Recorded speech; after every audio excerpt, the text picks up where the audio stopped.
नमस्कार दोस्तों, कैसे हैं आप सभी। आज की कहानी का शीर्षक है उतार फेंक दोस्ती के तमगे। यामिनी अपनी नानी जी के ज़माने की बातें याद कर रही थी। सब बीते ज़माने की बातें हैं, अब कहाँ वो ज़माना। मैं नानी जी को देखा करती थी। नाना जी ज्यों ही आते, नानी जी बच्चों को डांट डपट कर चुप करा देती। चिल पो सन्नाटे में बदल जाती। नाना जी हाथ मुंह धोते, नानी जी तौलिया लेकर खड़ी होती। नाना जी रसोई में घुसते, नानी जी झट से चूल्हे की लकड़ी आगे कर उसे और भड़का देती। नाना जी पीढ़े पर बैठते और नानी जी झट से थाली आगे लगा देती। नाना जी भोजन करना शुरू करते तो नानी जी हाथ से पंखा करती रहती। दोनों के बीच एक सन्नाटा पसरा रहता। नाना जी के चप चप खाने की आवाज़ और जबड़े की हिलती हड्डियां भी वातावरण में स्पंदन पैदा करती थी। हमें नानी जी अपने आसपास भी फटकने नहीं देती थी। बीच बीच में नानी जी के एक फुल्का और ले लो, सब्जी दूँ, तरी तो लो जैसे जुमलों के अलावा और कोई भी जुमला उस वातावरण की दहलीज लांघने के लिए निषिद्ध था। मैं यानी यामिनी उस समय औरत नहीं, बच्ची थी, न स्त्री न पुरुष, सिर्फ बच्ची। इसलिए ये सब बातें वातावरण का हिस्सा लगती थी। फिर नाना जी के सोने की तैयारी, तकिया चादर सब साफ सुथरे, कहीं कोई सिलवट नहीं। नाना जी अदलेटे से रेडियो सिलोन पर बीबीसी न्यूज़ सुनते और सुनते सुनते निद्रा के आगोश में चले जाते। और नानी जी चौका बर्तन समेटकर अगले दिन की तैयारी में कभी दही जमाती तो कभी छोले राजमा भिगोती नजर आती। हम बच्चे खुसर फुसर अपनी कहानी पूरी करते क्योंकि नाना जी सो जो गए होते। फिर मम्मी का ज़माना देखा। पापा आते दफ्तर से, मम्मी पानी का ग्लास लेकर हाजिर होती। मम्मी पापा काफ़ी देर तक बतियाते। पापा कुछ दफ्तर की सुनाते, कुछ मम्मी मोहल्ले की सूचना देती। फिर पापा खड़े खड़े हाथ मुंह धोते, तौलिया वॉश बेसिन पर ही टंगा होता।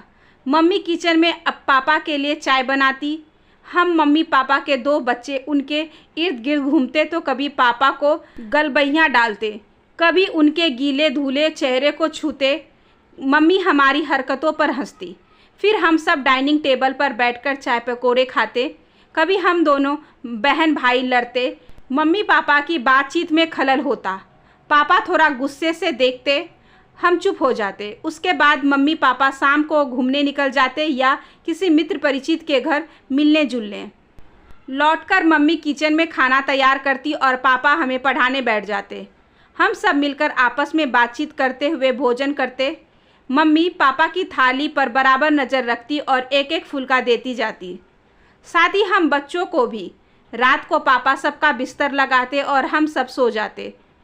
मैं तब भी औरत नहीं थी, बच्ची ही थी। मम्मी और नानी जी का समय एक ही था, पर जीवन का अंदाज कुछ अलग। धीरे धीरे मैं युवती बनी, मम्मी को भी देखती रही। मजाल है कि मम्मी बिना पापा को पूछे 2 रुपये भी खर्च कर ले या बाजार तो क्या, पड़ोस में भी बिना पूछे चली जाए।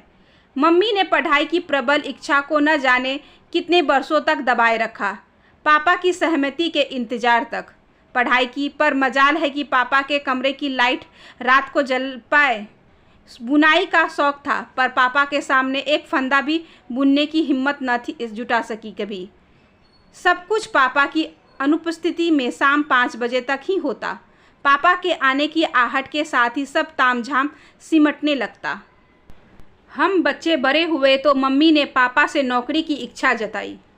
कड़ा विरोध उभरा तो दोबारा कह नहीं पाई पापा को, पर विरोध वक्त के साथ सहमति में बदल गया।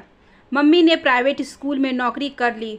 मम्मी थोड़ी आत्मविश्वासी बनी, पर घर की सार संभाल में कभी कोई कमी नहीं आई। घर का कामकाज पहले जैसा ही रहा। मैं बच्ची से युवती बनी। कुछ पंख उगते रहे, हर दिन पंखों में इजाफा हुआ। समय सतत चलता रहा। मेरे हाथ पीले करने की तैयारी हुई तो मेरा बेबाक विरोध मम्मी पापा के सामने था। पढ़ाई मेरी प्राथमिकता रहेगी, उसमें कोई खलल बर्दाश्त नहीं होगा, चाहे आप हो या मेरा नया घर ससुराल। मम्मी पापा का आश्वासन था, ऐसा ही होगा तुम्हारा ससुराल, वहाँ तुम्हें पढ़ने से कोई नहीं रोकेगा। सचमुच राजकुमार आया था मेरे जीवन में। अब मैं पत्नी थी, गृहिणी थी। वो मेरा राजकुमार ऑफिस से आता था, मैं पढ़ती रहती थी, उसे पानी देती, कभी उसकी माँ पकड़ा देती। नई बहू थी इसलिए माँ किचन में हमारे लिए चाय बनाती, हम दोनों पीते, मैं चहकती, बातें करती दिन भर की। सास ससुर और हम सब मिलकर डाइनिंग टेबल पर खाना खाते, सब अपनी सब्जी खुद ही लेते, रोटी सलाद दही सब अपने आप ही परोसते। आधुनिक बुफे सिस्टम जो था, ससुर जी भी बतियाते। रात ढले मैं अपने राजकुमार के सिरहने बैठकर पढ़ती, वो मेरे बालों से खेलता, कभी पेन पकड़े हाथों को छूता तो कभी अपनी उंगलियों से मेरी आँखों की पलकों को गिराकर कहता, सो जाओ अब, थक जाओगी, कल पेपर देने भी जाना है। फिर बच्चे हुए, पढ़ाई नौकरी सब कुछ गृहस्थ जीवन जैसा बनता चला गया। मैं किचन में बर्तन साफ़ करती, वो सेल्फ पर लगा देता, मैं पलंग की चादरें बदलती, वो डस्टिंग करता, मैं बच्चों की नैपी बदलती तो वो दूसरा नैपी मेरे सामने लिए खड़ा होता, मैं नाश्ते के लिए पराठे सेकती तो वो चाय बनाता, मैं रोटी बनाती तो वो हम दोनों के लिए टिफ़िन पैक करता, फिर मुझे मोटरसाइकिल के पीछे बिठाकर ऑफिस तक छोड़ता। मम्मी के घर जाना होता, मम्मी पूछती हमारा हालचाल, गाहे बगाए बातचीत में दिनचर्या झलक ही जाती। माँ सुलग उठती, वो चाहे उनकी नारी सुलभ ईर्ष्या ही होती। अच्छे आदमी हैं आजकल के, आजकल पति नहीं होते मम्मी, दोस्त होते हैं, दोस्त, मैं गर्व से कह उठती। मैं मम्मी की पुरानी बातें टटोलती, एक सतही संबंध दिखाई देता मुझे। मम्मी से पूछती, मम्मी तुम्हारा दम नहीं घुटता, ऐसे ऊपरी रिश्ते निभाती हो, दिन भर तीमारदारी करती हो पति की और उनसे कोई अपेक्षा नहीं रखती। मम्मी कहती, पति तो पति होता है, कोई दोस्त वोस्त नहीं, आजकल की लड़कियां तो दोस्त दोस्त कहकर ख्याल ही नहीं रखती। मुझे तो वो कई बार कहती, अच्छा पति है तेरा, तुझे रात को भी लाइट जलाकर पढ़ने देता है और बुनाई भी करने देता है। तेरे पापा तो मजाल है कि जो रात को दूसरे कमरे से आती रोशनी की एक किरण भी बर्दाश्त कर ले। मैं गर्व से इतरा उठती, तुम्हारा तो पति था, हमारा तो दोस्त है और दोस्ती में सब कुछ बर्दाश्त है। जीवन के कुछ और अनुभवों से गुजरती हूँ तो पीछे मुड़कर नानी जी नाना जी के संबंधों को याद करती हूँ। स्त्री पुरुष संबंधों की गहराई में जाती हूँ तो सोचती हूँ कि वे कैसी औरतें होंगी जो अपनी पति के नीचे बिस्तर की तरह बिछ जाती होंगी, गोया एक वस्तु हो जिसे पति के सामने प्रस्तुत करना जरूरी है। नहीं नहीं, मैं ऐसा नहीं कर सकती। देह प्रस्तुत करने से पहले आत्मा का मिलन जरूरी है और आत्मा के मिलन से पहले दोस्ती का होना बेहद ज़रूरी है। भाई ये पुरानी औरतें मैं कहाँ। मैंने नानी जी को नाना जी के कमरे में कभी सोते नहीं देखा। एक दिन मैं 40 वर्षीय औरत अपनी 85 साल की नानी जी से मजाक कर बैठी, नानी जी फिर बच्चे कैसे पैदा हुए? नानी बोली, आसमान से स्वाति नक्षत्र के बूंद से गिरी थी वो, ले ली। वाह नानी जी, आप भी बड़ी रोमांटिक हैं। मैं हैरान थी नानी जी की कल्पना पर। मम्मी तो कई बार दर्द को सहजते हुए कह चुकी है, औरत आदमी का संबंध तो स्वार्थ का होता है। तेरी नानी जी भी यही कहा करती थी, पर मैं ऐसा नहीं समझती थी। आज तू पूछ रही है तो बता रही हूँ कि औरत की तो देह भी अपनी नहीं होती। दिन भर पति लड़ता है और उसी पति के सामने रात को बिछना पड़ता है। छी, कैसी ज़िंदगी थी औरत की उस समय। मैं मम्मी से कहती, हम सुखी हैं कि हमारा पति दोस्त है, दोस्त। जिंदगी चल रही है, धीरे धीरे सोशल दायरा बढ़ रहा है, बच्चे बड़े हो गए, नौकरी में पद कुछ ऊंचा हुआ है और कुछ साहित्य में उपलब्धियां बढ़ी है, समाज में कुछ नाम भी हुआ है। मैं खुश हूँ, दोस्त भी खुश हुआ है, पर समाज की उसकी खुशी बर्दाश्त नहीं हुई है। इतने बरसों तक की मेरी और उसकी दोस्त में खलल डाला गया है। उसे पंचों ने बुलाया और समझाया, तूने अपनी औरत को पढ़ाया लिखाया, नौकरी पर भेजा, पर उसका उच्च पद ठीक नहीं। नौकरी तो पैसे के लिए होती है, पद के लिए नहीं। और फिर औरत का अखबारों में छपना शोभा नहीं देता। साहित्य से तो घर बिगड़ता है। औरत का काम है घर को देखना, बच्चों को संभालना, काहे दो नौकरियां रखे हो। जिसे ब्याह कर लाए हो वो क्या करेगी?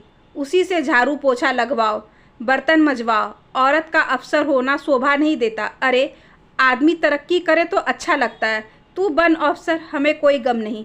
औरत अफसरी के नाम पर ऑफिस में देरी से आए, ये क्या अच्छी बात है?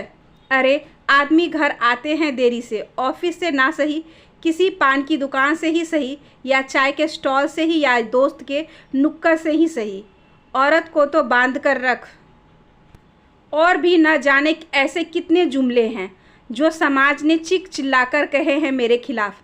आखिर पति मर्द ही है ना। सो भड़क गया। सीख ले ली उनकी। मेरी दोस्ती को समाज की इस आग ने धुएं की तरह उड़ा दिए और मैं गर्म पड़ी हुई राख को देख रही हुई हूँ। मम्मी से कहाँ छुप सकता था ये सब। मम्मी कहती है, मैं ना कहती थी कि पति पत्नी में कोई दोस्त नहीं होती।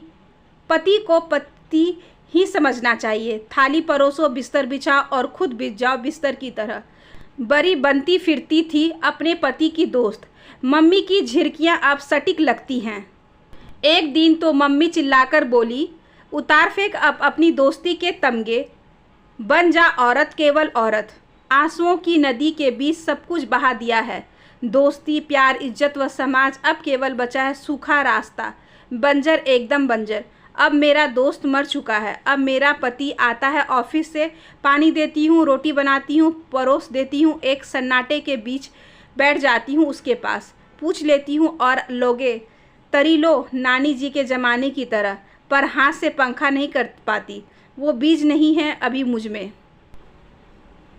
पति इस स्थिति को नकारता नहीं है, पूछता भी नहीं है कि तुमने खाया, सिर पर कपड़ा क्यों बांधा है, तबीयत ठीक नहीं है क्या। इसका कयास मैं यही लगाती हूँ कि वो दोस्ती वाला ज़माना नकली था। असली मर्द तो औरत से यही चाहता है, थाली परोसो, बिस्तर बिछाओ और खुद बिछ जाओ। इससे ऊपर वो औरत को उठते देखना नहीं चाहता। औरत की उपलब्धियाँ उसे सूल की तरह चुभती प्रतीत होती हैं। मैं देखती हूँ उसमें मौलिक पुरुष उग गया है। नाना जी के ज़माने की तरह अश्रुधारा से कंठ तक भीग गई हूँ मैं। आशा करती हूँ कि आज की ये छोटी सी कहानी आपको अच्छी लगी होगी। अगर अच्छी लगी हो तो please like, share and subscribe करें हमारे चैनल को। ज़्यादा से ज़्यादा शेयर करें और बेल आइकन को ज़रूर प्रेस कर लें ताकि अगली वीडियोज़ की नोटिफिकेशन आपके पास सबसे पहले पहुँचे। धन्यवाद।